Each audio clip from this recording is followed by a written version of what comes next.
बिहार की राजनीति में चिराग पासवान का भविष्य क्या है और आखिर चिराग पासवान 2025 के चुनाव में सबसे लड़ने और भिड़ने को क्यों तैयार हैं? उनके पीछे ऐसी कौन सी ताकत है जो चिराग पासवान को सबसे आगे रखने में काफी ज्यादा मदद कर रही है? नमस्कार, मैं हूं संजीव और आप देख रहे हैं आप तक न्यूज। अगर आप हमारे चैनल पर नए हैं तो चैनल को जरूर सब्सक्राइब कर दें। बता दें कि विधानसभा चुनाव से ठीक पहले केंद्रीय मंत्री और लोजपा रामविलास के प्रमुख चिराग पासवान ने यह कहकर सबको चौंका दिया कि उनकी पार्टी राज्य की सभी 243 सीटों पर चुनाव लड़ेगी।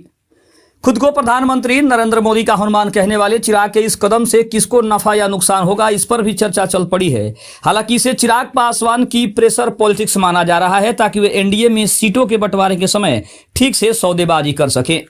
उन्होंने बिहार फर्स्ट, बिहारी फर्स्ट का नारा दिया है। साथ ही कहा है कि वे बिहार स्वाभिमान के लिए राज्य की सभी सीटों पर चुनाव लड़ेंगे क्योंकि इससे उनका स्वाभिमान जुड़ा हुआ है। लोकसभा चुनाव 2024 में सभी 5 सीटें जीतने वाले चिराग पासवान का बिहार विधानसभा चुनाव में रिकॉर्ड खराब ही रहा है। पिछले यानी 2020 के विधानसभा चुनाव में उनकी पार्टी एकमात्र सीट पर चुनाव जीत पाई थी जो मोटिहानी की सीट थी, लेकिन यह सीट भी उनके हाथ से उस समय फिसल गई जब विधायक राजकुमार सिंह जदयू में शामिल हो गए। राजकुमार ने इस चुनाव में जदयू उम्मीदवार को ही पटखनी दी थी।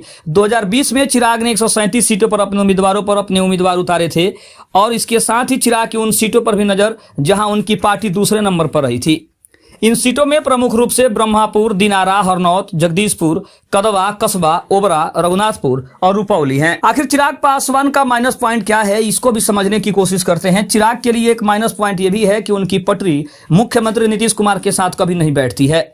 सीटों के बंटवारे में नीतीश कुमार की भूमिका अहम रहने वाली है और खबर यह है कि एनडीए, भाजपा और जदयू के अलावा अन्य सहयोगियों के लिए 40 सीटें छोड़ी जा सकती है। ऐसे में चिराग के खाते में कितनी सीटें आती है यह वक्त बताएगा। लेकिन इसमें कोई संदेह नहीं है कि यदि लोजपा रामविलास राज्य की सभी सीटों पर चुनाव लड़ती है तो इसका एनडीए को ही नुकसान होगा। चर्चा तो यह भी है कि यदि उम्मीद के अनुरूप सीटें आई तो बिहार चुनाव के बाद भाजपा नीतीश कुमार को हाशिए पर डाल सकती है। हालांकि फिलहाल राज्य में भाजपा नीतीश कुमार के पीछे ही खड़ी दिखाई दे रही है, लेकिन कोई आश्चर्य नहीं है कि यहां भी महाराष्ट्र एपिसोड को दोहरा दिया जाए। इन हालात में चिराग पासवान की भूमिका काफी महत्वपूर्ण हो सकती है। दूसरी तरफ अगर देखा जाए तो आखिर चिराग पासवान का राजनीतिक कैरियर कैसा है, इस पर भी एक नजर डालते हैं। यदि चिराग पासवान के राजनीतिक कैरियर पर नजर डाली जाए तो वे भारतीय राजनीति के एक युवा और प्रभावशाली चेहरे हैं जिन्होंने अपने पिता और बिहार के दिग्गज नेता रामविलास पासवान की विरासत को सफलतापूर्वक आगे बढ़ाया है।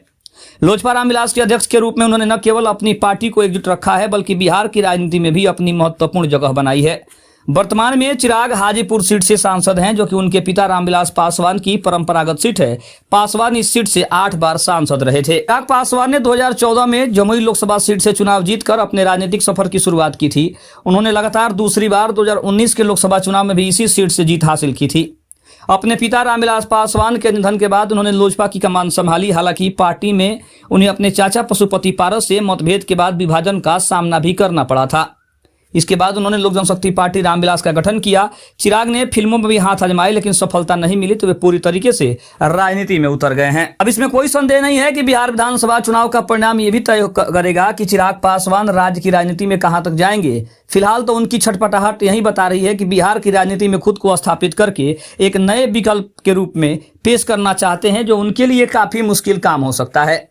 दूसरी तरफ अगर हम बात करें तो कहीं ना कहीं चिराग पासवान ये भी जताने की कोशिश कर रहे हैं कि बिहार की राजनीति में भले ही वो नए हों, भले ही बिहार की राजनीति उन्होंने नहीं की हो, लेकिन इसके अलावा भी लोकसभा में जिस तरह से उन्होंने अपने प्रदर्शन को किया, अपने प्रदर्शन को दोहराया, उसके हिसाब से और उसी चाल से एक बार फिर से बिहार की राजनीति में भी चिराग पासवान छाना चाहते हैं। और यही वजह है कि चिराग पासवान किसी भी कीमत पर अपने सभी सहयोगियों से किसी भी मामले में कम नहीं रहना चाहते और साथ ही साथ चिराग पासवान बीजेपी के ऊपर सीटों की संख्या बढ़ाने को लेकर चारों तरफ से दबाव डाल रहे हैं। और शायद यही कारण है कि उन्होंने 243 सीटों पर चुनाव लड़ने का जो बड़ा फैसला किया है, उसके बाद चाहे वो बीजेपी हो, नीतीश कुमार हो, सभी के अंदर एक अलग ही छटपटाहट देखने को मिल रही है।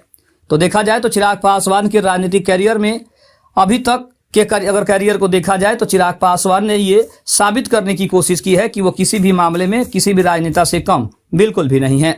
खबर आपको कैसी लगी कमेंट में जरूर बताइएगा। चैनल पर नए हैं तो चैनल को जरूर सब्सक्राइब कर लीजिएगा। तब तक के लिए धन्यवाद। जय हिंद, जय भारत।